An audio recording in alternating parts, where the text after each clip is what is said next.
I'm intense, but relaxed, yo.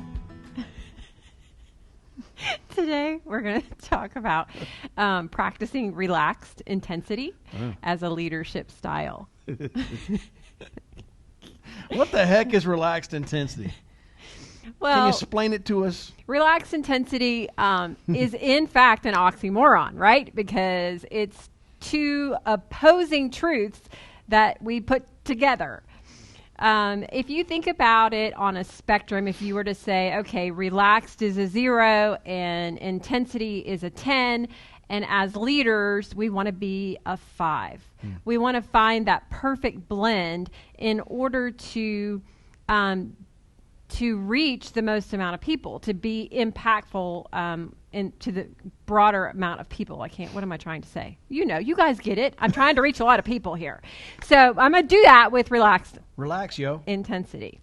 So it's in a lot of ways what I think about it. Well, the first thing I think about, because we are parents, is I go to parenting, and I've read books before that talk about permissive versus authoritarian parenting. So permissive, of course, is like never saying no to anything. Authoritarian is when you're too rigid and say no to everything. And they want you to marry those two styles, and they call it authoritative, where your family knows that they're safe because there's a governing body that protects them. But at the same time, they also know that, hey, we have fun and we enjoy living in this household. So I think about it from a parenting perspective, but we're also applying this to being leaders. So I also think about the importance of being able to be approachable and yet uncompromising to your objectives. Okay. So it's important to me that people feel like they can talk to us.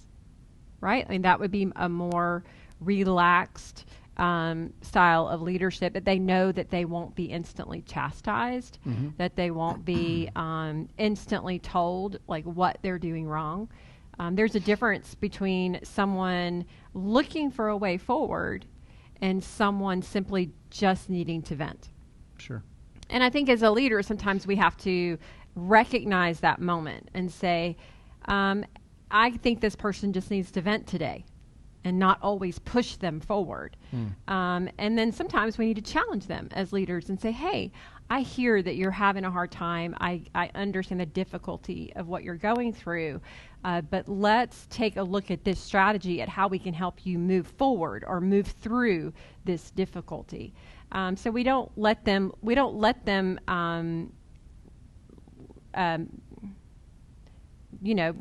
oh my goodness, I can't find the word. We don't let them not go after their objectives. Abandon. That's what I'm looking for. Yeah. Yes. Well, that was my next one. Having empathy, yet not accepting excuses. Right. I think we talk a lot about the importance of timing. Because I think about it, anytime you're going to go after something that is going to change your life, it's going to require a certain amount of focus. Any of you who've ever said, hey, I'm going to, start a new eating program today. Well, it required preparation. It requires focus. It requires time. And, when someone's chasing after their business dreams and their objectives, it's the same thing. It's going to require them to be able to give a certain amount of energy or time into those objectives. And in order to be able to do that, they have to have the right timing. You can't, people oftentimes, if life is just throwing one storm after another, it may not be the right timing. And I think the ability to have empathy and step into someone else's shoes and say, I can see right now this is not the right timing. But at the same time, not accepting excuses, because sometimes people just won't get out of their own way. Sometimes we just don't want to. Sometimes it's not about timing. In our business, somebody makes 5 dials and nobody answers the phone, and they're like, oh, this just doesn't work. You're like, exactly. Okay, I'm not going to be empathetic there. You haven't tried yet, right? So I'm not going to let you accept that excuse that you're creating for yourself.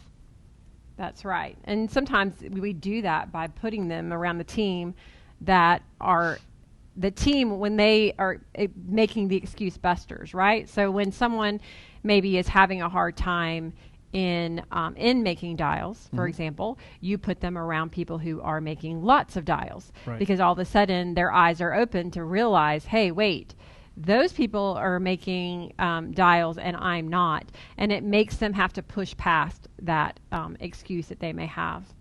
I think the other another way to be more relaxed, have a relaxed intensity as a leader, is the way we approach failure with people.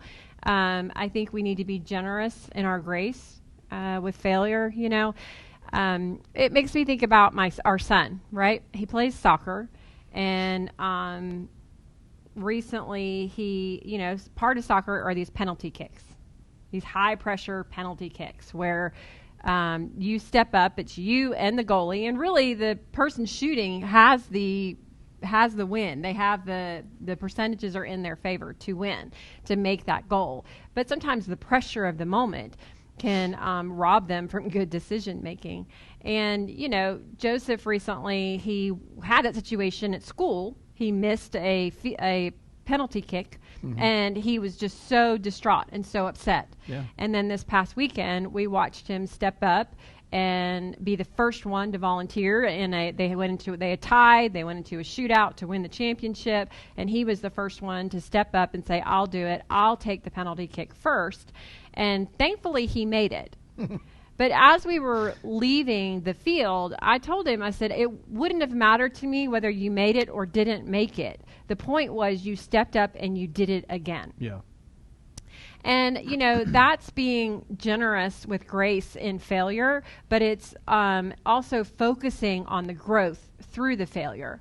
So I could understand, for example, if he had missed it again and he said, "Oh, I was just like so nervous," I would have felt a lot of, like, I understand that, a lot of grace.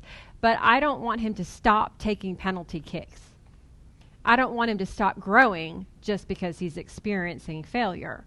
And I think as leaders, we have to remember that when we're dealing with trying to lead people who are out there. I mean, I think any of you that are out there making dials, putting your neck on the line over and over again, probably getting your teeth kicked in by clients who aren't very kind. Yeah. You know, I think you're such heroes and such winners for just even trying. Yeah. But I also want you to keep going and not allow the failure to rob you of your future success. Yeah. You know, when we discuss relaxed intensity, I think a definition I come up with is like knowing what battles to fight.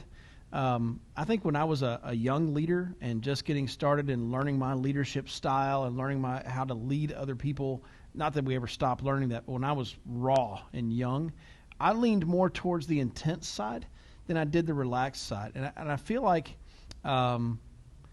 everything was the hill to die on. Every point. Now, it became, and I joke, and it's not totally a joke, and maybe my family's watching this, but I feel like as a family, my side of the family is genetically predisposed to being right. Like, we just have this insatiable need to be right. And so everything that is against what we believe to be right, we have to make it a thing. We have to make it a point. And I know my family watching this would agree. That's 100% how we are. And I feel like over the years as a leader, I've had to learn how to just sift it. And the real question comes down to, is this point here that needs to be made, is it principle-based or is it pride-based? Do I need to make my point here? Do I need to die? Do I need to fight this battle? Do I need to be willing to die on this hill because my ego is out of check and because I really just need to be right? Or is this a principle thing that, look, I don't really care about this point or this argument. It's the principle of the matter that needs to be clear on it. I think it takes a lot of trial and error and a lot of making mistakes. My brother was in the Army in artillery, and when he first got started in artillery, I remember him telling me this. He's my big brother. He told me this when I was real little. I don't know why I hung on to it, but he said in artillery they call it bracketing. You can shoot too far, you miss your target. You can shoot too short and you miss your target. But if you have a third shot in artillery, you should put it right in somebody's forehead.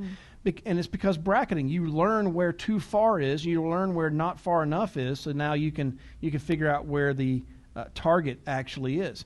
Well, I don't know why I hung on to that in my mind, but as I got older and started leading people, I realized when I would cross the line with them and I was too intense.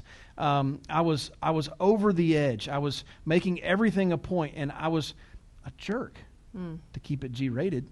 But then I've also seen leaders who are super nice, man. Everybody loves them. It's just kumbaya. Let's just love one another. But they never are effective in getting that person to move. Now, that person feels loved, but they're not feeling led. And so as a leader, you got to learn how to tiptoe all over that line. Right. I mean, a mentor of mine 20 plus years ago said, everybody needs a little teaspoon of asshole. You know, like that's I'm quoting. That's a quote for my kids watching this. But it's like, look, you got to tiptoe all over that line, and when you cross that line, you got to learn how to back off. And when you're coming up short, you got to learn how to ratchet it up a bit and step it up a notch so that you are effective as a leader. That's right. That's a big deal. This is not about it being a personality type. It's about how you interact and respond to the people that you lead. Everybody's going to be different. It's not about you we're talking about wearing shorts and flip-flops and being super relaxed. Right. It's not how you dress necessarily. It's how you lead people, and everybody needs to be led differently. Yes. Well, it makes me think about, like, again, as parenting, you can play good cop, bad cop. Right? Sometimes behind closed doors, it'll be like, okay, you be the bad cop, I'll be the good cop. And that makes sure you have that pairing of the relaxed intensity. And typically, like you're saying, it isn't necessarily about the clothes that you wear or even the God-given personality that you were given. You may have a tendency towards being a good cop or a bad cop. I mean, realistically, between the two of us, like, you lean more towards the bad cop, I lean more towards the good cop. But every now and then we switch roles. You can ask our kids. So it's not always a given. But, you also do learn, and I think some of it just comes with age, because you either chill out a little bit if you're naturally intense, or you learn, like, I don't care what people think anymore, if you're naturally laid back and you just start throwing it out there. So, but it is, like you're saying, that perfect balance between how we are effectively reaching people and communicating with people to make sure that that we can lead them. I mean, the point here isn't so much about making us awesome. It's about, as leaders, we want to make other people more awesome. And if we can't communicate effectively with them, then how can we possibly help them? Yeah, well, and I know for me, I know that when I think to be relaxed, intense, to be both of those, relaxed intensity, to have that, you have to have both pieces of it. You have to know how to work, and you have to know how to relax. And I find that, look, if all I do is work, I'm just intense. If all I do is relax, well, I'm just relaxed, you know. You're funny. But I have to have both in order to be an effective leader that has that relaxed intensity. We just recently went away for a 4-day weekend, the two of us with some friends, but we went down to Mexico for 4 days, and she commented about how, like, the whole time there I just slept, and we realized that, I had been kind of running empty. I've been working, and when I start running empty, I just get more and more and more and more intense. And that's just intensity. That's not relaxed intensity. That doesn't make you approachable to others when every time they come to you, they feel like you might bite their head off. But I did sleep a little bit that weekend, and we came back, and that first morning back, we had our regular Tuesday morning sales meeting, and afterwards, I had a number of people. You said something about it. Bruno said something about it. A couple of agents said something about it. Like, man, you just were like, you were in a mood. Yeah. I was relaxed. I had relaxed, and yet nobody would ever argue that I wasn't still intense. But you have to have both. Now, some people think that's called balance, and I need equal parts. No, you don't need equal parts. You don't need equal parts car to gasoline. That's not right. It's not equal parts, but you do have to have both in order for that car to run.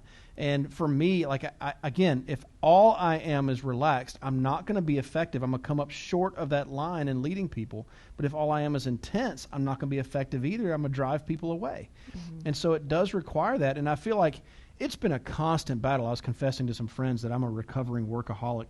And I just find great value in work, and I find that that's in a deep psychology going route here. Like, I feel that's how I get love, is by performing, right? Well, what I've learned about myself as I've gotten older and as I've screwed up a lot is I can't just be intense. I have to throw in some relax in there. I have to work hard and play hard, both. And here's what I've learned too. Now that I know that about me, and I'm still learning it, I have to in turn give that to others that are following me. I have to give them that freedom to say, hey, you know what? Like, I've been working 100-hour work weeks for like a month, man. I need to take a break. Take a weekend. Take a break. Take a month. What I mean, no, I'm going to do a week. Take what you need, though, but then get back to it. Otherwise, you're going to miss on that second half. There's two parts here, right?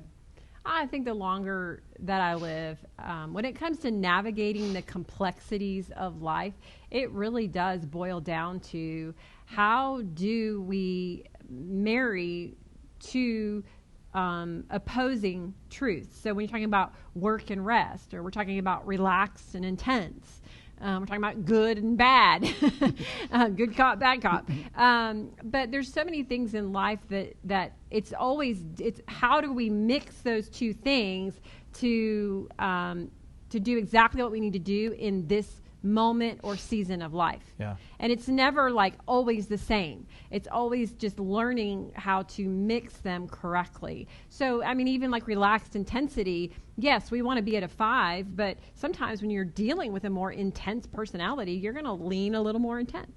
Yeah. Sometimes when you're dealing with a more relaxed personality, you probably need to lean a little more relaxed in order, again, to communicate effectively with that individual. And that's really what leadership is all about, and it's why we're taking a little bit of time just to talk about the importance of this topic today. Yeah. Well, hey, now that you know, you know.